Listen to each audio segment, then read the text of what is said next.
today, the only thing that you really have to realize that you're here to do is to breathe. Deep, deep breaths.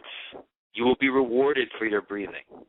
That is how you keep the entire solar system in balance. Yes, the solar system. You are a part of the solar system, and your conversion of oxygen to carbon dioxide is part of that whole entire process. And you are a very crucial part of that process, and you get severely dealt with if you do not breathe properly. This is why you always hear about why do bad things happen to good people all the time? Because they're not breathing right. That is a crime, actually, in the scheme of the universe. And the universe gets rid of its people, it gets rid of the pieces, the molecules that aren't responding correctly. It's just survival of harmony over disharmony. So if you want to be a member of that harmonious molecule set, then you have to bring your part on this earth, and your only purpose on this earth is to breathe. Everything else that you do, all your little ambitions, all your life dreams, all your sense of purpose for this or that, it's all secondary. Because if you can't master this one particular purpose, all your other purposes will anyway. A lot of people achieve success for achieving maximum breathing capacity, and it only derails them and further contributes to their demise. Okay, you have to agree with me that there's nothing more important than life, right? And nothing sustains life better than breath. So it does go hand in hand on a very basic level, but also in a cosmic level. You will have better luck if you have more oxygen pumping through your lungs. Another principle that needs to be very, very well focused upon is that you can't make anybody else do anything. That's it. The only way you can affect change in somebody else is by affecting change in your universe. And your universe, the universe that you live in, is the universe that corresponds to the level of oxygen that you are taking in. If you are in a low oxygen universe, it is a very harsh universe.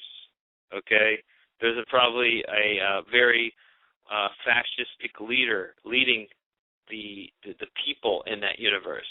You understand what I'm trying to say? That even things like your president, even things like the political system under which you live, it's all determined by your breathing.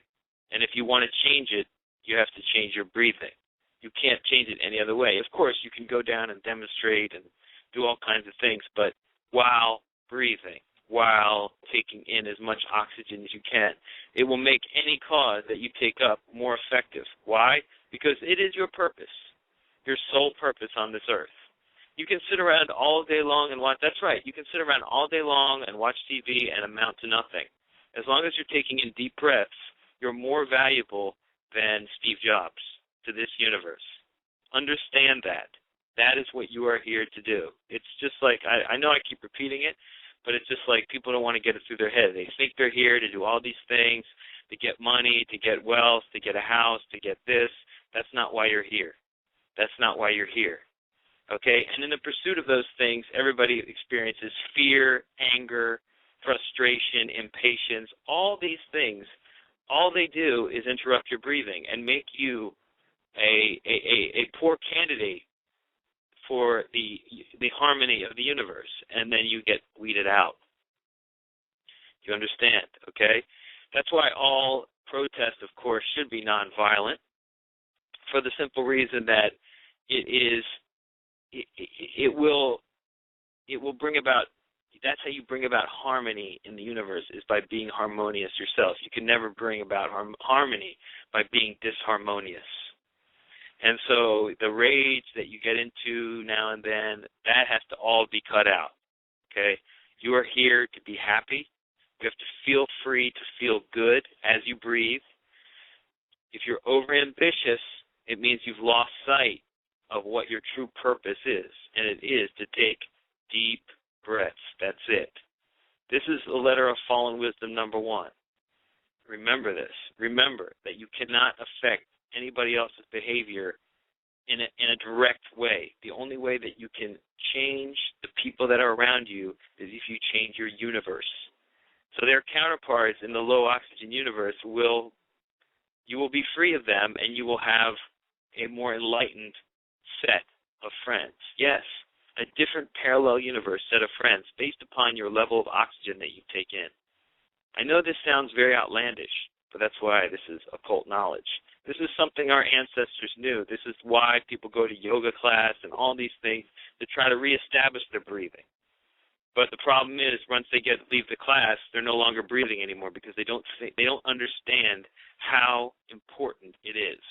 It is the only thing that you need to do.